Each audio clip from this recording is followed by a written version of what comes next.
امام یزید رقاشی رحمۃ اللہ علیہ ایک بہت بڑے بزرگ عالم دین ہیں، بہت بڑے ولی ہیں۔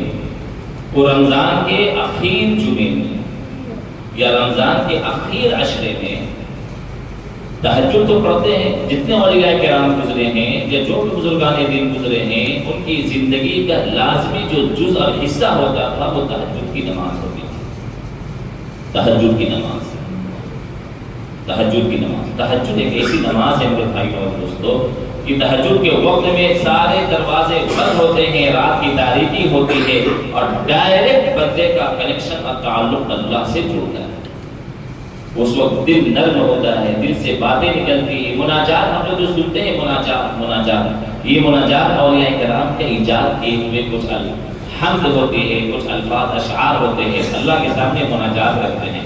امام یزید رقاشی رحمۃ اللہ علیہ اخیر عشرے میں وہ اس طریقے سے مناجات کرتے تھے: من ذا الذی یصوم عنک بعد الموت، من ذا الذی یقرأ عنک بعد الموت، من ذا الذی یصلی عنک بعد الموت، من ذا الذی یذکر اللہ عنک بعد الموت۔ اے یزید، تمہاری موت کے بعد تمہارے لیے نماز کون پڑھے گا؟ اے یزید، تمہاری موت کے بعد تمہارے لیے روزے کون رکھے گا؟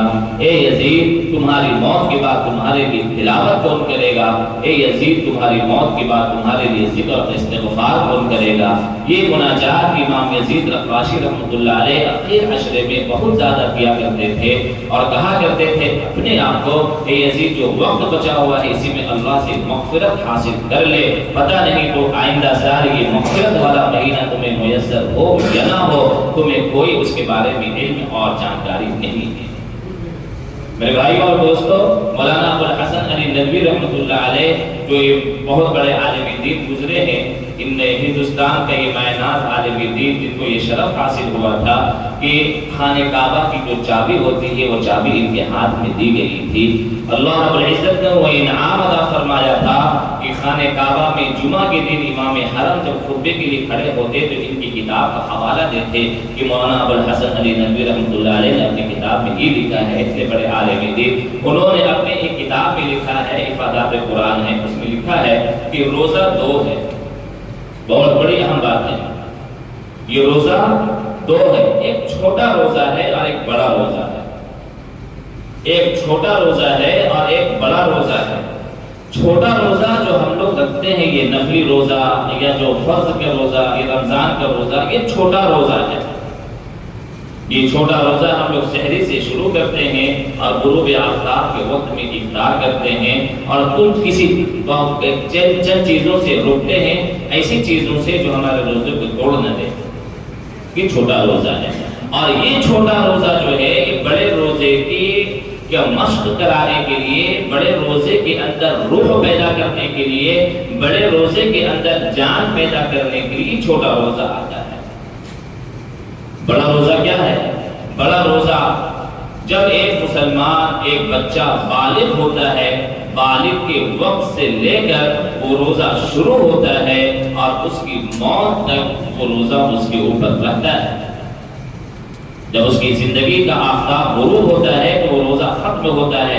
یہ ایک بڑا روزہ ہے اور اس روزے میں اللہ رب العزت نے یہ جو ہم لوگوں کو نماز، روزہ، حج، زکات، تلاوت، وظائف، اوراد، مختلف اعمال، یہ جو ہے روزے کی جو ہم تیاری کرتے ہیں، افطار کی تیاری، سحری کی تیاری، تو یہ اس روزے کی تیاری ہے۔ اور اس روزے کی جو بڑا روزہ ہے اس کی افطار کب ہوگی؟ اس کی افطار کل حشر کے میدان میں پیارے آقا محمد رسول اللہ صلی اللہ علیہ وسلم کے دست مبارک سے وہ ہم لوگوں کو جو جام پلایا جائے گا، جو پانی پلایا جائے گا حوض کوثر سے، وہ ہے افطار۔ بڑے روزے کا افطار وہ ہے۔ میرے بھائیوں اور دوستوں، چھوٹے روزے میں کسی چیز سے ہم لوگ کو بچنا ہوتا ہے، کھانے سے، پینے سے، اجتماع کرنے سے، چغلی سے، غیبت سے، وغیرہ وغیرہ سے۔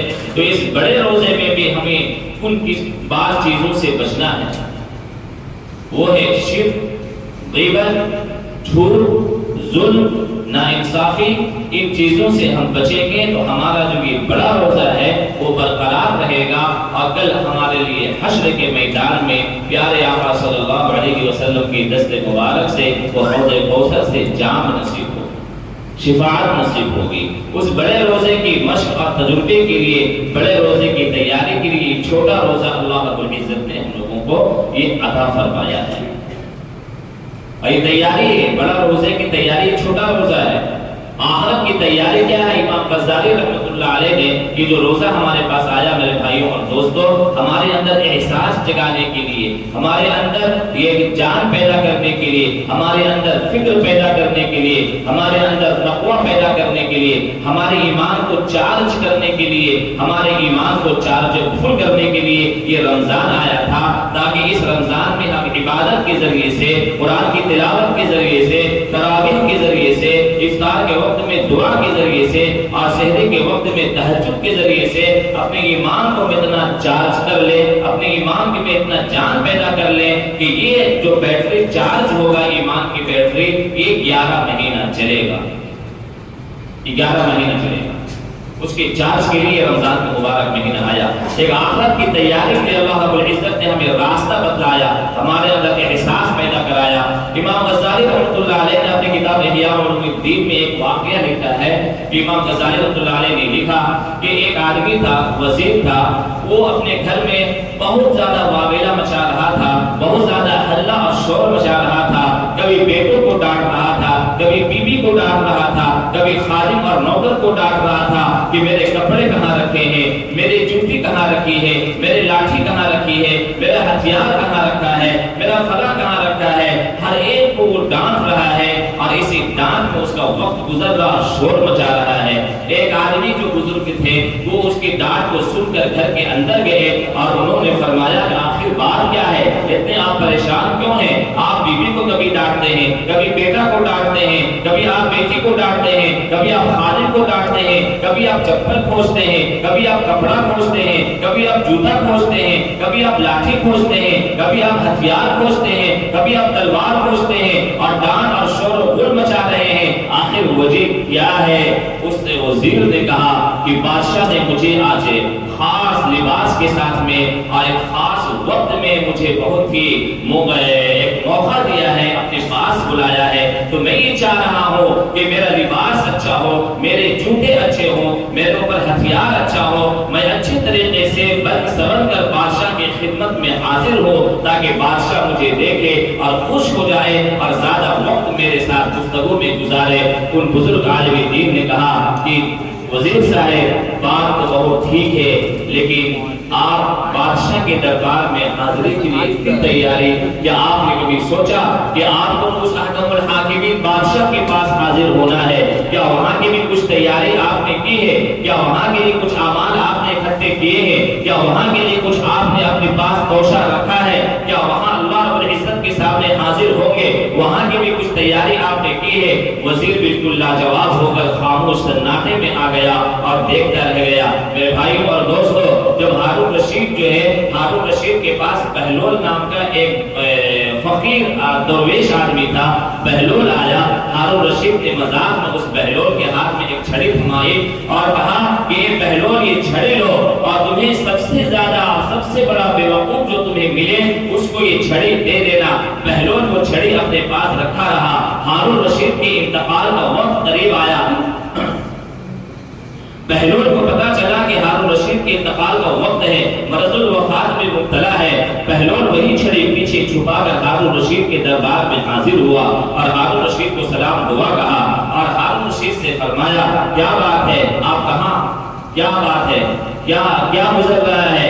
ہارون رشید نے کہا، اب آخری وقت ہے، جانے کا وقت ہے، کس وقت روح جان سے نکل جائے گی اور جسم سے نکل جائے گی، کچھ کہنا مشکل ہے۔ تو ہارون رشید سے بہلول دانا نے ایک سوال پوچھا کہ کیا آپ تیاری کر چکے ہیں؟ کیا آپ نے ٹینٹ لے لیے ہیں؟ کیا آپ نے وہاں کا کچھ توشہ لے لیا ہے؟ وہاں کے سپاہی آپ نے تیار کر لیے ہیں؟ وہاں کے لیے آپ نے فوج تیار کر لیا ہے؟ تو ہارون رشید نے کہا، کیا ایسے آپ بات کر رہے ہو؟ بہلول دانا نے کہا کہ جب آپ چھوٹے سے سفر میں نکلتے تھے تو آپ پہلے سپاہیوں کو بھیجتے تھے، راستے کے انسپیکشن کرنے کے لیے اور معائنہ کرنے کے لیے بھیجتے تھے، ٹینٹ بھیجتے تھے، شامیانہ بھیجتے تھے، کھانے پینے کے سامان بھیجتے تھے اور ہر قسم کے لوازمات بھیجتے تھے اور ایک چھوٹے سفر میں اتنی چیزیں بھیجتے تھے تاکہ آپ کا سفر کامیاب ہو، آپ کی منزل کامیاب ہو اور ایک آخرت کا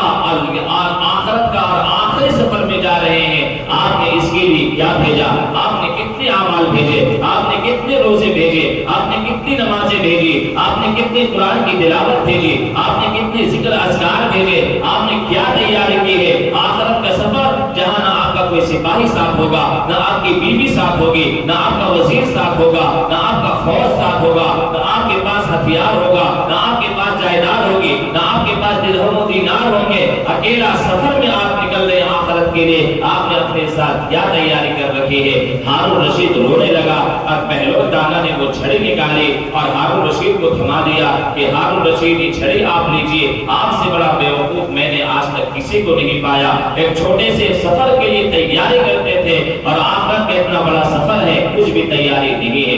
میرے بھائی اور دوستو، یہ رمضان کا مبارک مہینہ ہمیں آخرت کی یاد دہانے کے لیے، آخرت کی تیاری کرانے کے لیے، ہمیں سال بھر اپنی زندگی کو اللہ کے حکموں پر چلانے کے لیے یہ رمضان کا مبارک مہینہ آیا تھا، اور رمضان کا مبارک مہینہ ہم سے رخصت ہوا چاہتا ہے۔ اللہ کے رسول صلی اللہ علیہ وسلم نے ابو ذر غفاری رضی اللہ تعالیٰ عنہ کو تین بہت ہی اہم اور جامع نصیحت فرمائی تھی۔ ابو ذر غفاری رضی اللہ تعالیٰ عنہ جو ایک صحابی رسول ہیں اور بہت جلیل القدر صحابی ہیں، اللہ کے رسول صلی اللہ علیہ وسلم کے بڑے قریبی اور چہیتے صحابی ہیں۔ ابو ذر غفاری رضی اللہ تعالیٰ عنہ قبیلہ غفار اور بہت دور سے آئے ہوئے، ان کا کوئی سہارا نہیں تھا۔ پیارے آقا محمد رسول اللہ صلی اللہ علیہ وسلم نے ان کو سہارا دیا اور مدینے میں انہوں نے تربیت حاصل کر کے بڑا مقام حاصل کیا۔ ابو ذر غفاری رضی اللہ تعالیٰ عنہ کو اللہ کے رسول نے تین نصیحت فرمائی تھی۔ میرے بھائی اور دوستو، بڑی جامع نصیحت، بڑی جامع نصیحت۔ پہلی نصیحت ہے اتق اللہ حیثما کنت، اے ابو ذر تم جہاں کہیں بھی رہو اللہ سے ڈرتے رہو، اللہ کا تقوی اختیار کرو۔ جہاں کہیں بھی رہو اللہ سے ڈرتے رہو، اللہ کا تقوی اختیار کرو۔ میرے بھائی اور دوستو، ہماری کامیابی کا جو راز ہے، ہماری منزل کے حصول کا جو راز ہے، وہ تقوی پر منحصر ہے۔ تقوی، اللہ سے ڈرتے رہنا۔ جو بندہ اللہ سے جتنا زیادہ ڈرتا ہے، اس کے دل و دماغ میں جتنا زیادہ اللہ کا استحضار رہتا ہے، وہ بندہ اتنا زیادہ گناہوں سے بچتا ہے اور نیک اعمال کرتا ہے۔ نیک اعمال، اتق اللہ حیثما کنت، جہاں کہیں رہو تم اللہ سے ڈرتے رہو۔ ایک تجارت کرنے والا تاجر اللہ سے ڈرے گا تو کبھی جھوٹ نہیں بولے گا، کبھی دھوکہ نہیں دے گا، کبھی کم نہیں تولے گا، کبھی کسی کو ٹوپی نہیں پہنائے گا، کبھی کسی کے ساتھ غیبت نہیں کرے گا، کبھی کسی کے ساتھ چیٹنگ نہیں کرے گا، اگر وہ اللہ سے ڈر رہا ہو۔ امانت داری، صدق اور سچائی کو اختیار کرے گا، اور تجارت کے لیے اور زندگی کے میں کامیابی کے لیے سب سے بڑی جو چیز اور کامیابی ہے وہ ہے امانت داری اور ایمانداری۔ یہ روزہ ہمیں امانت داری، ایمانداری سکھاتا ہے۔ ایسا سکھاتا ہے ایمانداری، ایمانداری روزہ ایسا سکھاتا ہے کہ آپ روزہ رکھے ہوئے ہیں، آپ گھر میں تنہا ہیں، اکیلے ہیں، کوئی دیکھنے والا نہیں ہے، آپ کے پاس گھر میں کھانے کو تمام چیزیں موجود ہیں، پانی پینے کے لیے پانی موجود ہے، شربت موجود ہے، کھانے موجود ہیں، لیکن میرے بھائیوں اور دوستوں، آپ اللہ کے ڈر سے، صرف اور صرف اللہ کے ڈر اور خوف سے آپ کچھ کھانا نہیں کھاتے ہیں۔ آدمی نہانے کے لیے غسل خانے میں گیا ہے، غسل خانہ کا دروازہ بند ہے، دیکھنے والا کوئی نہیں، گرمی کا موسم ہے، چلچلاتی دھوپ اور گرمی ہے، سخت شدت ہے گرمی کی، آدمی نہاتے ہوئے پانی پی سکتا ہے، کوئی دیکھنے والا نہیں ہے، لیکن صرف اور صرف اللہ کے ڈر اور خوف کی وجہ سے وہ بندہ پانی نہیں پیتا ہے۔ یہ روزہ ہمیں یہ سکھاتا ہے کہ جب تم روزے کی حالت میں اللہ کا اتنا خیال کر سکتے ہو، اللہ سے اتنا ڈر سکتے ہو، تو اپنی زندگی میں یہ ڈر پیدا کر لو گے، اللہ رب العزت تمہیں ولی کامل بنا دے گا۔ اور ایک ولی کیسے بنتا ہے؟ ایک ولی 10 وقت کی نماز نہیں پڑھتا ہے، ایک ولی، ہمارے پاس 30 پارے کا قرآن ہے، ولی کے پاس 50 پارے کا قرآن نہیں ہوتا ہے۔ ہم 5 وقت کی نماز پڑھتے ہیں، کوئی ولی 10 وقت کی نماز نہیں پڑھتا ہے۔ ہم 1 مہینے کا روزہ رکھتے ہیں، کوئی ولی 2 مہینے کا روزہ نہیں رکھتا ہے۔ میرے بھائی اور دوستو، ایک آدمی وہ ولایت کے درجے تک پہنچتا ہے، اس کی جو پہلی سیڑھی ہے وہ تقوی، اللہ کا ڈر اور خوف ہوتا ہے۔ تقوی، اللہ کا ڈر، یہ ڈر اور تقوی اپنے اندر پیدا کرنا ہے۔ یہ ڈر اور تقویٰ ہمارے اندر پیدا ہو جائے، پھر دیکھیے زندگی میں آپ کو کتنا مزہ آتا ہے، زندگی میں کتنی خوشحالی ملتی ہے، زندگی میں کتنی برکت اور رحمت آپ کو حاصل ہوتی ہے۔ آج ہمارے یہاں میرے بھائی اور دوستوں ڈر اور خوف ختم ہو گیا۔ ہمارے یہاں تاجر سب سے زیادہ لٹیرے بنے ہوئے ہیں، دوسروں کو لوٹنے کے چکر میں، دوسروں کو پہنانے کے چکر میں، دوسروں سے چیٹنگ کرنے کے چکر میں اپنی عاقبت کو خراب کیے ہوئے ہیں، اپنی عاقبت خراب کی ہوئی ہے۔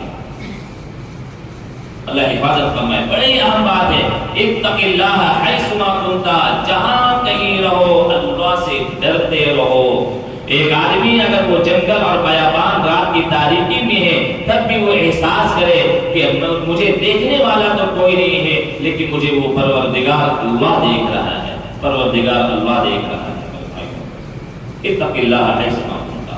حضرت علی رضی اللہ تعالی عنہ داماد رسول، اللہ کے رسول کے داماد، جنت کی خوشخبری سنا دی گئی۔ اللہ کے رسول نے دنیا میں جنت کی خوشخبری سنا دی کہ علی تم جنتی ہو۔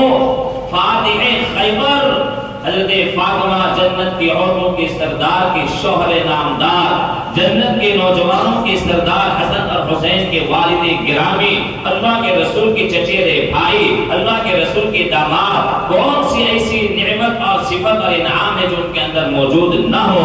لیکن میرے بھائیوں اور دوستوں، حضرت علی رضی اللہ تعالی عنہ عشاء کی اذان ہوتی، عشاء کی نماز ہو جاتی، عشاء کی نماز ہونے کے بعد لوگ چلے جاتے، ان کا خادم کہتا ہے، ان کا خادم، ان کا غلام کہتا ہے کہ علی رضی اللہ تعالی عنہ تمام چلے جانے کے بعد اندھیرا چراغ بند کر دیتے اور محراب اور منبر کے پیچھے بیٹھ جاتے۔ آمن قلت ذات و بعد سفر و وحشت طریق، اور وہ روتے بالبلاد تململ تململ السلیم یبکی بکاء الحزین۔ ان کا غلام کہتا ہے کہ اپنی داڑھی مبارک کو پکڑ لیتے اور کہتے کہ کتنا لمبا سفر ہے، آخرت کا سفر ہے، کتنا وحشت ناک سفر ہے، اتنی زیادہ کانٹے دار سفر ہے، من قلت الذات، میرے پاس توشے کی کمی ہے۔ اندازہ کیجیے میرے بھائیوں اور دوستوں، ان کے پاس اعمال کی کیا کمی ہو سکتی تھی؟ حضرت علی کے پاس کون سا عمل ہے جو ان کے پاس موجود نہ ہو؟ لیکن اپنے اوپر آخرت سے ڈر، آخرت سے ڈر، آخرت پانے میں، اللہ کو راضی کرنے میں جو انہماک اور مشغولیت تھی کہ وہ تململ تململ السلیم کا غلام کہتا ہے کہ ایسے چھٹپٹاتے جیسے کہ بچھو نے ڈنک مار دیا ہو، وَيَبْكِي بُكَاءَ الْحَزِينِ، اور اس طریقے سے روتے گویا کہ ان کا کوئی بیٹا فوت ہو گیا ہو۔ میرے بھائی اور دوستو، ان کے لیے تو کوئی پرابلم نہیں ہے، پرابلم پریشانی ہمارے لیے ہے۔ ہمارا نام اعمال خالی ہے، ہماری جھولی خالی ہے، ہمارا تھیلا خالی ہے، ہمارے پاس کسی چیز کا کوئی عمل نہیں ہے۔ اگر ہم نے کچھ اعمال کیے بھی ہیں تو اس میں اتنی خرابیاں ہیں کہیں اللہ وہ جو ہے موٹری باندھ کر اور گٹھری باندھ کر میرے منہ میں کہیں مار نہ دے۔ ہمارے اندر اتنی خرابیاں ہیں۔ حضرت عمر بن خطاب رضی اللہ تعالی عنہ، ان کو بچہ مارا گیا نماز کی حالت میں، اور مرض الوفات میں جب ان کی شہادت کا وقت قریب آیا اپنے رخسار کو زمین سے رگڑنے لگے اور کہنے لگے اگر میرے پاس دنیا بھر کر سونا مل جائے تو میں دنیا بھر کر سونا جہنم سے بچنے کے لیے اللہ کے راستے میں صدقہ خیرات کر دو۔ یہ تو لکھنے والا امام ابن جوزی رحمۃ اللہ علیہ نے لکھا ہے۔ امام ابن جوزی جو بڑے عالم دین، محقق اور محدث ہے، انہوں نے لکھا ہے کہ لوگوں سوچو تو ذرا، تمام تر انعامات، تمام تر صفات، تمام تر کمالات کے باوجود اللہ سے اتنا ڈر، اللہ سے اتنا خوف،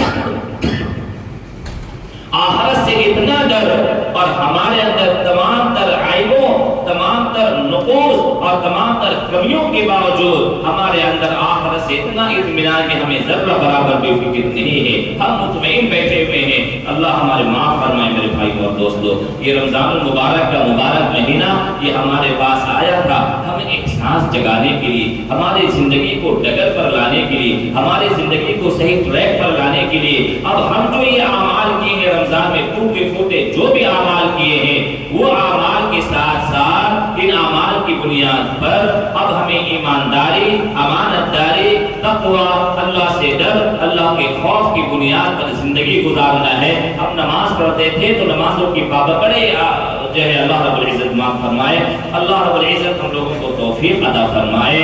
وآخر دعوانا الحمدللہ۔